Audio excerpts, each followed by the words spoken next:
Hello, good evening, नमस्ते। कैसे हैं आप सब? जैसे कि यूपी के एग्जाम्स की तैयारी तो आप कर ही रहे होंगे। Next Sunday exam the blaster master तो आपका होने ही वाला है। और जैसे कि मैंने एक प्लान किया है। अगर आप इस प्लान को एग्जीक्यूट करने में मेरी हेल्प करते हैं तो बहुत अच्छी बात है। मैंने सोचा है कि जो मेंस पेपर है उसके 100 क्वेश्चंस सॉल्व करना स्टार्ट करेंगे हम।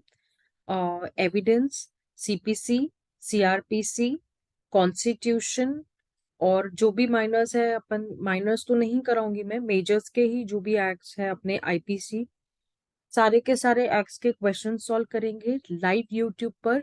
मेरे साथ जुड़ जाइए और आप लोगों का यूपी 100% क्लियर हो जाएगा। मेरे साथ आ जाइए आप। चलिए स्टार्ट करते हैं। ड्रॉबरी प्रोहिबिशन एक्ट 1961। ओम नमः शिवाय। The dowry prohibition maintenance of the list bride and the bridegrooms। अब रूल्स देखिए यहाँ पे along with 1985। ये एक्ट नंबर जो है ये है 28। 28 की उम्र में तो शादी हो ही जाती है और डवरी तो ये भी आम बात है, ये भी आम बात है। चलिए, रेलेवेंट एक्सट्रैक्ट आईपीसी से लिया गया है, code of criminal procedure, Indian evidence act, हम इनके बारे में भली भांति जाते हैं। चलिए बढ़ते हुए आपके जो कदम है वो मेरे साथ डवरी प्रोहिबिशन एक्ट 1961 की बात करते हैं, जिसको मैंने कह दिया कि ये एक्ट नंबर जो है 28। जो उम्र ही ऐसी होती है ना। 20 मई 1961 इज द डेट। ये एक्ट प्रोहिबिट करता है फ्रॉम टेकिंग अ डवरी, दहेज की बात कर रहा है। ठीक है। दहेज नहीं तो तभी के टाइम पे तो ऐसे होता था ना कि तुम दहेज नहीं ला रही है तो चलो निकलो यहाँ से, घर से बाहर। तो this act of the parliament 20th year of republic of India follows. अब शॉर्ट टाइटल में इसमें क्या दिया, this act can be called as dowry provision act 1961। Except है जम्मू एंड कश्मीर। ये तो आपको पता होगा कि अब भी जम्मू एंड कश्मीर को इंक्लूड किया गया। हर बार आपने एक्सेप्ट ही पढ़ा हुआ है, एक्सेप्ट। ठीक है। It shall came into force on central government notification by official gazette appoint. Section number 2 definition की बात करता है। डवरी की शॉर्ट टाइटल आ गई, उसके बाद में हमारी डवरी की डेफिनेशन आ गई। इसका मतलब कोई भी प्रॉपर्टी हो सकती है, वैल्यूएबल सिक्योरिटी हो सकती है, गिवन टू आइदर डायरेक्टली या इनडायरेक्टली बाय वन पार्टी और to marriage to the other marriage by a parents either. अभी यहाँ पर पहले वन पार्टी आती है, फिर पेरेंट्स की बात की गई है। ठीक है। एट और before, at the time of, after marriage, in connection with the marriage of said parties does not include मेहर। देखो यहाँ पे डवरी मेहर को इंक्लूड नहीं करती है क्योंकि वो मुस्लिम लॉ में आता है। तो यहां से ये क्वेश्चन बन सकता है प्री पॉइंट ऑफ व्यू से। ठीक है, ध्यान दीजिएगा, थोड़ा सा ध्यान दोगे तो बढ़िया हो जाएगा आपके लिए। वैल्यूएबल सिक्योरिटी को हम सेक्शन नंबर 30 के आईपीसी में, यार ये कौन नहीं जानता, हम तो बिल्कुल जानते हैं, है ना। चलिए, पेनाल्टी फॉर गिविंग टेकिंग डवरी। अब इसको लेकर पेनाल्टी की बात की है। पहले आया शॉर्ट टाइटल, फिर आया डेफिनेशन, फिर आया पेनाल्टी। पैसे तो लूंगी यार मैं, कैसी पेनाल्टी लगाओगी? ये पेनाल्टी लगाएंगे imprisonment for a term not less than 5 years, fine shall not be less than 15,000। ये देखो 5 का आंकड़ा दिया गया है। ठीक है, 5 के आंकड़े पे पकड़ के चलना है आपको। 5 years 15,000। ठीक है, shall not be less than 15,000, shall not be less than 5 years with fine. देखो जहां पर पनिशमेंट आ गई वहां पे तो फाइन पीछे पीछे आ ही जाती है, जहां आगे आगे वहां पीछे पीछे, है ना। Provided that the court may adequate special reasons to be recorded by the judgment, impose a sentence। इसके लिए सेंटेंस के लिए क्या करना है, सेंटेंस के लिए यार इम्पोर्ट करना है, क्या इम्पोज करना है, स्पेशल सेंटेंस। अब स्पेशल चीज डवरी लेके आए हैं तो स्पेशली इसीलिए तो लाए हैं। Nothing in this subsection shall apply present which are given to the time of. अब इसमें अप्लाई नहीं होता कि होता है, नथिंग नथिंग नथिंग नथिंग। जो गिफ्ट मिली है आपको at the time of marriage without any demand having been made in the behalf, जो गिफ्ट्स मिली है बिना किसी डिमांड के, presents entered a list of maintenance according to the rules made under this act। फिर parents were given at the time of marriage bridegroom without any demand. देखो पहले इस केस में क्या बोल रहा है, time of marriage to the bride, फिर किसको, ब्राइड ग्रूम को। फिर इसका प्रोविजो बताया क्या है सिमिलरली, हाँ देख लीजिए आप। Provided further the presents made on the behalf bride or a person related to the bride. Bride कौन होता है यार? दुल्हन और दूल्हे की बात हो रही है, जो दूल्हा और दूल्हा शादी करके सत्यानाश करते हैं, है ना? तो ये तो तभी की बात हो रही है 1961 में। तब क्या हाल होता था देख लीजिए। अब तो पब्स है, डिस्को है, डांस है, वो सब तो तभी के जमाने में बिल्कुल नहीं चलता था। तो डवरी, ठीक है, पेनाल्टी क्या होती है डवरी को लेकर? यहाँ पर डवरी की डिमांड की गई, डिमांडिंग डवरी की बात की गई है, उसके पेनाल्टी की बात की गई है। तो यहाँ पर अगर हमने यहाँ पे क्या देखा, पेनाल्टी फॉर टेकिंग और गिविंग, गिविंग और टेकिंग। और यहाँ क्या दिख रहे हैं हम लोग? डिमांड, गिविंग और taking. Okay, then here it is demanding. पहले ले फिर दे, बाद में डिमांड करना, ठीक है, ये भी आम बात है। If any person demands directly और indirectly to the parents or other relatives of the guardian shall be punishment। अभी यहाँ पे पनिशमेंट कितनी? 6 महीने, 2 years, और विथ में एक्सटेंड टू 10,000 रुपया। यहाँ पे आंकड़ा देखिए, 6 महीने का आंकड़ा है, 2 साल की सजा है, विथ फाइन है, एक्सटेंशन 10,000 रुपए का भी है। Excuse me. ओके, प्रोविजो क्या बोलता है?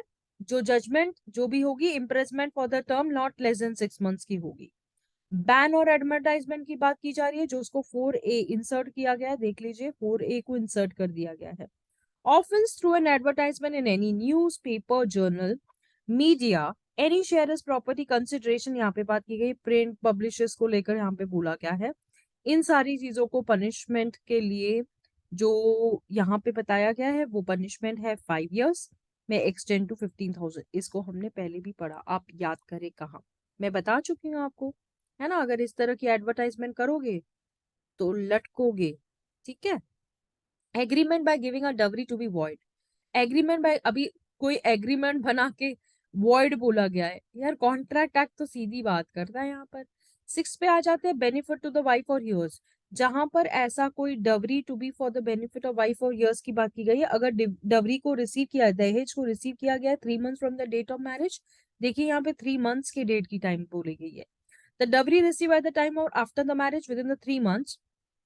अब यहाँ पर विद इन की बात की गई है, यहाँ पर आफ्टर की बात की गई है, ठीक है। The dowry receive when the woman was minor, तो तभी तो होती थी ना शादी, ऐसे थोड़ी थी। When and after she attain the 18 years of his age, ये बेनिफिट की बात की जा रही है, ठीक है, बेनिफिट।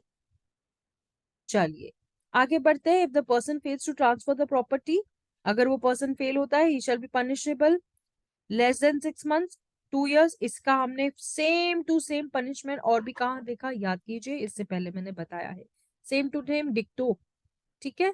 जहां पर आप बेनिफिट ले रहे हो तो पनिशमेंट भी ले लीजिए साथ में, ये भी आम बात है, ये भी आम बात है। When the woman is entitled to the property in subsection 1, मर जाती है, dies, the heirs of the woman shall be entitled to claim from the person holding at the time being। Proviso क्या बोलता है? प्रोविजो बोलता है woman dies within 7 years of marriage, मार डाला अल्लाह। देखिए, if she is no children, if she has no children, sorry, be transferred to her parents। अगर बच्चे नहीं है तो सीधा उसके माँ बाप को दे दिया जाएगा। अगर उसको बच्चे हैं तो transfer such children pending the transfer, trust of यानी ट्रस्ट में भेज दीजिए। चलो चलो, चिल्ड्रन तो चले गए ट्रस्ट में, ओके, सो एंजॉय। चलिए बिफोर 3A पे आ जाते हैं, I am sorry I missed in between. अगर ये कन्विक्शन की बात होती है, फेलियर ऑफ एनी प्रॉपर्टी की बात की जा रही है, तो transfer such property entitle parents और children, the court shall be awarding a punishment, इसको कोर्ट अवॉर्ड करेगा और इस order in writing transfer the property of such woman as the case में बी टू हियर्स और parents when such it may be specified. कहाँ पे specify किया गया है? ये यहाँ पे स्पेसिफाई किया गया है, जो कि ऑर्डर होगा। अगर कोई पर्सन फेल करता है डायरेक्शंस को, तो equal to the value of the property उसको रिकर की जाएगी फाइन के रूप में, और जो कोर्ट होगा एज अ केस में भी जैसे हियर और पेरेंट्स का, ठीक है। Nothing in this section shall be the provision of section 3 and 4, इसमें नहीं करता है। नाउ कॉग्निजेबल ऑफ ऑफेंसेस, इसको तो अपन पढ़ के आए ना, है ना? कहाँ पे पढ़ा है? सीआरपीसी में इतना पढ़ के आए हो जितनी कोई लिमिट ही नहीं होगी। यहाँ पे बोलता है MM साहब जेएम साहब फर्स्ट क्लास ऑफेंस को ट्राई कर सकते हैं, और नो कट जो भी ऑफेंस लिखती है, एक्सेप्ट जिसको ओन नॉलेज है, police report, the complain by the person aggrieved, जो पर्सन कंप्लेन करने के बाद अग्रीव है, उस बेचारा बेचैन हो गया है कि क्या करेगा, welfare of the institution of the organization, lawful metropolitan magistrate JMFC pass a sentence by the act or any person convicted under this act. Explanation क्या बोलता है? सब सेक्शन में जो रिकॉग्नाइज वेलफेयर इंस्टीट्यूशन ऑर्गेनाइजेशन का मतलब ये है कि social welfare institution organization central या स्टेट गवर्नमेंट, इस एक्सप्लेनेशन को देख के जाइएगा, आपको इसमें से एक प्रश्न बिल्कुल बनेगा, तो प्लीज प्लीज चलिए, chapter number 36 of code of CrPC की जो बात कर रहा है, शब apply to the punishable under this act. क्या मुझे आप बता सकते हैं कि सेक्शन जो ऑर्डर सॉरी चैप्टर नंबर 36 है वो क्या बोलता है, मालूम है क्या? शायद तो मालूम होगा, सीआरपीसी मुझसे पढ़ी होगी तो 100% मालूम होगा यार। Nothing anything contain in this for the time being not subject to the prosecution under this act, offences cognizable, bailable and non compoundable की बात की गई है, ठीक है, for the purpose of offences matters in section 42 of the code, देख लीजिए। आगे बढ़ते हैं, burden of a proof in certain cases, अब बर्डन तो होगा ना, किसके ऊपर होता है, when any person is prosecuted for taking और abetting the taking any Dawari under section demanding the burden of proving he had not committed offence under दो शैल लाई अपॉन हिम, जो बोलेगा उसके ऊपर ही होगा, है ना। He had not committed यानी उसने नहीं किया है तो उसके ऊपर वर्णन प्रूफ कर, तूने नहीं किया है, तूने नहीं मांगा है, तो ये 8A और 8B को इंसर्ट कर दिया गया है, ठीक है। द स्टेट गवर्नमेंट अपॉइंट करेगी in the areas in respect to the jurisdiction, जहां पे जुरिस्डिक्शन होगा उसके अंदर स्टेट गवर्नमेंट का रोल होगा। देखो, डवरी प्रोहिबिशन को स्टेट गवर्नमेंट ले आई, ओके। चलिए, every dowry prohibition officer shall exercise to perform the act as complied, prevent as possible, collect the evidence, perform an additional functions, जैसे कि स्टेट गवर्नमेंट स्पेसिफाई करेगी इस एक्ट के अंदर। तो ये सारे के सारे ऑफिशियल गैजेट में होंगे, एडवर्टाइज होगा डवरी प्रोहिबिशन एक्ट, ठीक है। अब चलते हैं रूल सॉरी सेक्शन नंबर 9 पे, पावर टू मेक रूल, किसको पावर है, सेंट्रल गवर्नमेंट नोटिफिकेशन के थ्रू बनाएगी, हमारा सेंट्रल गवर्नमेंट मोदी जी ये पावर बनाएंगे। आइए मोदी जी पावर बनाइए, पावर टू मेक रूल्स आपके पास है, हमारे पास तो कुछ भी नहीं है। Power of the state government to make rule, जहां पे सेंट्रल आएगी तो पीछे तो स्टेट आती है, आपको तो पता ही होगा, हर जगह अपन पढ़ चुके हैं। तो एडिशनल फंक्शन जो भी परफॉर्म होगा डवी प्रोविजन एक्ट में, ये 8B, इट्स वेरी इंपॉर्टेंट, इस प्री पॉइंट ऑफ व्यू से इंपॉर्टेंट है। लिमिटेशन बताया गया है कि under section 8(3) every rule made by the state government shall be laid down as soon as the state legislature, very very very important, ठीक है। चलिए आगे बढ़ते हैं,